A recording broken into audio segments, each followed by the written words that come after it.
Hello छात्रगण, आप सभी का एडू पार्क क्लासेस में मैं सदानंद कुमार तिवारी आप सभी को स्वागत करता हूं। छात्रगण, आज बहुत ही खुशी की दिन है और खुशी इसलिए है कि जब किसी के कार्य को सराहा जाए, उसको अप्रिसिएट किया जाए, प्रशंसा की जाए, तो प्रशंसा किसी को भी पसंद है। आपको भी अपनी प्रशंसा शायद पसंद हो। मैं इस बात को क्यों बोल रहा हूं, तो आज किसी छात्र ने हमारे YouTube चैनल के नाम से कुछ उपहार स्वरूप दान दिया है। मैं उन्हें, जिनका नाम कैलाश कुमार है, मैं उन्हें बारंबार धन्यवाद देना चाहूँगा। कारण कि मैं सबसे पहले कि मैं किसी पैसे या फिर किसी तरह लोभ लालच के लिए मैं काम नहीं कर रहा था। मैं सिर्फ आप लोग के सेवा में लगा था। लेकिन अचानक उनकी एक फ़ोन आई और वो हमसे अकाउंट नंबर मांगे और जो भी उनसे चल बन पड़ा। उनका सहयोग जो है वो काफ़ी अच्छा रहा। इस सहयोग के लिए मैं उन्हें बार बार हार्दिक दिल से धन्यवाद देना चाहूँगा। तो छात्रगण, आज की वीडियो में हम लोग देखेंगे कि क्लास 9th का जो मैथमेटिक्स का एक्सरसाइज 12.2 का क्वेश्चन नंबर 3 ये कहता है कि राधा ने एक रंगीन कागज से एक हवाई जहाज का चित्र बनाया। देखिए यहाँ पे हवाई जहाज का चित्र बना हुआ है, जैसा कि आकृति 12.15 यही है में दिखाया गया है। प्रयोग किए गए कागज का कुल क्षेत्रफल ज्ञात कीजिए। देखिए यहाँ पे ये जहाज बना है तो इसका पार्ट बटा हुआ है। ये पहला पार्ट है, एक त्रिभुज है जो कि एक समद्विबाहु त्रिभुज है। इसमें दिया हुआ है ये 5-5 है।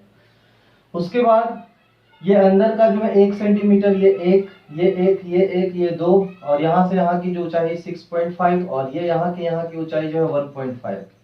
तो इस तरह से जो ये दिया हुआ है भाग का, तो हमको कागज का क्षेत्रफल निकालना है। सबसे पहले ये भाग 1 जो है, एक पहला जो है ये समद्विबाहु त्रिभुज है। ध्यान दीजिएगा, ये की पॉइंट महत्वपूर्ण सूत्र लिखा हुआ है, समद्विबाहु त्रिभुज है। जो 1 है वो आपका समद्विबाहु त्रिभुज है। इसका फॉर्मूला वही हम लोग निकालेंगे हीरोन्स फॉर्मूला से। भाग 2 है, एक यहां से ऐसे देखिए, ये एक आयत का रूप है। तो आयत का फॉर्मूला हम लोग जानते हैं, आयत का क्षेत्रफल बराबर लंबाई गुने चौड़ाई, लंबाई गुने चौड़ाई। उसके बाद देखिए भाग 3 में ये एक समलंब है, तो समलंब का क्षेत्रफल बराबर, समलंब का क्षेत्रफल बराबर होता है 1/2 इंटू आमने सामने की जो भुजा है यानी a प्लस बी का योग, सम्मुख भुजाओं का योग इंटू ऊंचाई यानी कि h। इसका h यहां से अभी हम लोग निकालेंगे। तो चलिए देखते हैं। सबसे पहले यहाँ पे हम लोग जो निकालेंगे वो यहाँ है भाग 1 का। लिखेंगे हल कि लिखेंगे कि चूंकि भाग 1 एक समद्विबाहु त्रिभुज है, समद्विबाहु त्रिभुज है जिसमें यहाँ हमारा जो दिया है a बराबर 5, b बराबर 5 और c बराबर दिया है ये 5-5 और ये 1 सेंटीमीटर। तो हम लोग निकालेंगे s बराबर a plus B plus C by 2 equals to हमारा आ जाएगा ये 5 plus 5 plus 1 by 2 centimetre. 5-5 10 1 11, right. ये आपका वही है। अब यहां से 11 का 2 डिवाइड किए तो 5.5 सेंटीमीटर आया। अब हम लोग इसको हीरोन के सूत्र से भाग 1 का क्षेत्रफल बराबर under root s into S minus A into S minus B into S minus C होगा। अब यहां से देखिए अंडर रूट एस हमारा आया 5.5, 5.5 में -5, फिर 5.5 में -5, ये वाला को घटाएंगे 5 और 1 को, और 5.5 में -1 सेंटीमीटर स्क्वायर आएगा। अब यहाँ से ये 5.5 है। अब यहाँ ध्यान दीजिए गुना 5.5, ये 5 जब घटाएंगे तो 0.5, ये भी 0.5 और यहाँ पर बचेगा 5.5 में 1 घटाइए तो 4.5 सेंटीमीटर स्क्वायर। अब इसको आप मल्टीप्लाई कर दीजिए, मल्टीप्लाई करके आप निकाल सकते हैं। देखिए अगर ये 55 होता तो कैसे निकालते? सबसे पहले हम लोग मल्टीप्लाई करते हैं। मल्टीप्लाई करेंगे तो 5 पचे 25, 25 को 45 से गुना कीजिए। 5 पचे 25, 5 दूनी 10 और 2 12, 4 पचे 20 और 4 दूनी 12, 2 14। फिर से एक बार 5 पचे 25, 5 दूनी 10, 2 12, 5 चौके 20 और 4 दूनी 8, 4 पचे 20, 4 दूनी 8 और 2 10, 25 चौके 100। यहाँ 5, यहाँ 2, 1 1, 11 25 आया। अब 11 25 के बाद हम लोग को ये यहाँ से यहाँ तक का आया। अब हम लोग 11 25 को 55 से मल्टीप्लाई करेंगे। यहाँ 11 25 को 5 से मल्टीप्लाई कीजिए। 5 से मल्टीप्लाई करने के बाद यहाँ से आता है 5 पचे 25, 5 दूनी 10, 2 12, 5 एकम 5 और 1 6, 5 एकम 5, 56 25 आया है। फिर से एक बार 5 पचे 25, 5 दूनी 10, 2 12, 5 एकम 5 और 1 6, 5 एकम 5। यहाँ से फिर ये जो 5 है वो सेम आएगा, तो यहाँ से प्लस 5 2 6, 5 को हम लोग लिख सकते हैं। तो ये 5 7 6 2 8, 6 5 11, 5 1 6, ये 61 8 75 आया। अब 61 8 75 का जब हम लोग एलसीएम निकालेंगे, सॉरी रूट निकालेंगे, तो हमारा जो आएगा, यहाँ देखिए पहले 1 2 3 4 अंक के बाद दशमलव, 1 2 3 4 अंक के बाद दशमलव, तो ये आया हमारा 6। तो देखिए 6 पॉइंट कुछ समथिंग आया है। जब इसको मल्टीप्लाई करेंगे हम लोग तो 6 पॉइंट क्या आया था, ध्यान देंगे कि हमारा जो आया था 6 पॉइंट कुछ समथिंग आया था, तो 1 आया था। इसको हम लोग जब इसका एलसीएम निकालेंगे तो देखिए 5 का वर्गमूल होता है 2, तो 6 का जब इसका वर्गमूल हम लोग निकालेंगे तो आएगा ये 2.49। यहाँ आप पूरा भी लिख सकते हैं 2.49। ये आपका जो आया वो ये फर्स्ट भाग का आया। अब फर्स्ट भाग के बाद जो है सो अभी लास्ट में हम लोग लिखेंगे, अब टोटल को जोड़ के कागज का क्षेत्रफल निकालेंगे। अभी दूसरा भाग का निकालेंगे, तो दूसरा भाग का निकालने के लिए अब मिटाना होगा। देखिए भाग 2 का क्षेत्रफल बराबर आयत का क्षेत्रफल। आयत का क्षेत्रफल क्या होगा, लंबाई गुने चौड़ाई। लंबाई आपका 1 और चौड़ाई जो है वो 6.5 है। क्या है, 6.5। तो इस तरह से आपका जो है यहाँ लिखेंगे 6.5,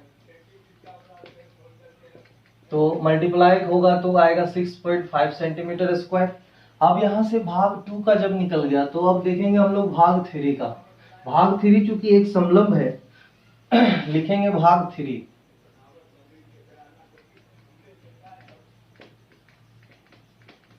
भाग 3 के लिए, भाग 3 के लिए सबसे पहले इसमें ऊंचाई नहीं है, तो ऊंचाई समलंब का ऊंचाई, समलंब का ऊंचाई हम लोग निकालेंगे h।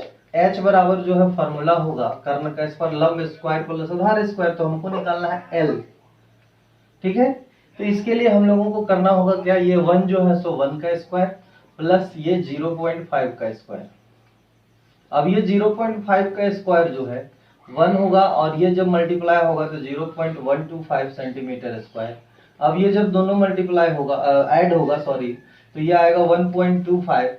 जब इसका वर्गमूल हम लोग निकालेंगे तो ये आएगा 1.12 सेंटीमीटर स्क्वायर। ये इस तरह से जो आया। अब यहाँ से आगे हम लोग जब लिखेंगे सेंटीमीटर में आएगा, ये सेंटीमीटर स्क्वायर, ये रूट के अंदर है। अब यहाँ से देखिए सेंटीमीटर में हमारा h आ गया, इसलिए भाग 3 का क्षेत्रफल, भाग 3 का क्षेत्रफल बराबर समलंब का जो क्षेत्रफल है हमारा 1/2 into A plus B into H.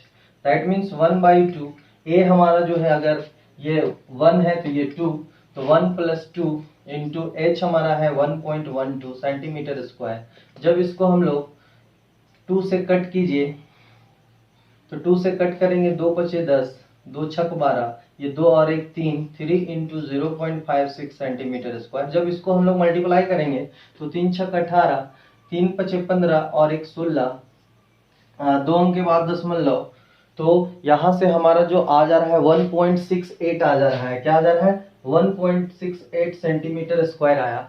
ये आया भाग 3 का क्षेत्रफल। अब देखिए ये भाग 3 के बाद अब हम लोग निकालेंगे भाग 4 का क्षेत्रफल। तो भाग 4 का क्षेत्रफल क्या है, ये एक 90 डिग्री का कोण बना रहा है, इसलिए ये आधार बाय ऊंचाई, इसका जो आधार 1.5 और ये जो लंबाई है, इस लंबाई को देखिए यहाँ पे अंकित नहीं किया है, लगता है क्वेश्चन में मिसिंग लग रहा है। 1 मिनट में देख लेता हूं। यहां से लिखेंगे भाग 4 का क्षेत्रफल बराबर, भाग 4 का क्षेत्रफल जो है लिखेंगे half into B into H, आधार इंटू ऊंचाई। तो इस तरह से अगर उसका जब निकालना शुरू करें तो हमारा जो ये आता है वो आएगा 4.5 इसका आ रहा है। तो 4.5 जो है सो कैसे आएगा, तो 1/2 इंटू वहां है 1 और यहाँ है ये दिया हुआ है, ये आपका दिया है 9 सेंटीमीटर, 1.5 और इंटू ये आपका दिया है 6 सेंटीमीटर, ये 6 सेंटीमीटर है। अब यहाँ से ये 2 तिया 6, 15 तिया 45 यानी कि 4.5 सेंटीमीटर स्क्वायर। इसी प्रकार से भाग 5 का भी क्षेत्रफल हो जाएगा 4.5 सेंटीमीटर स्क्वायर। ये इस तरह से जब हमारा आ जाएगा कि 4.5 आया, तो अब कुल कागज का जो क्षेत्रफल निकालना है, हवाई जहाज को बनाने में लगा कुल कागज का क्षेत्रफल। हवाई जहाज इसलिए लिखेंगे हवाई जहाज को बनाने में प्रयुक्त कागज का क्षेत्रफल बराबर हो जाएगा, बराबर देखिए यहां से फिर लिखते हैं भाग 1 + 2 + 3 + 4 का क्षेत्रफल। तो भाग 1 हमारा आया है, तो भाग 1 जो आया है आपका 2.49 आया था सेंटीमीटर स्क्वायर, प्लस ये जो दूसरा आया वो आया आपका 6.5 सेंटीमीटर स्क्वायर। तीसरा जो आया वो आया 1.68, तीसरा 1.68 सेंटीमीटर, और चौथा जो आया 4.5 और पांचवा आया 4.5। जब इसको आप ऐड कीजिएगा तो आपका जो जोड़ने के बाद आने वाला है वो 19.67 आएगा। यह आपका सॉल्यूशन हुआ। आशा करते हैं इस वीडियो को आप बार बार देखेंगे और समझेंगे, सारी चीज़ों का समझने का प्रयास करेंगे। अगले वीडियो तक मैं आपसे विदा लेता हूँ। Thank you, bye bye.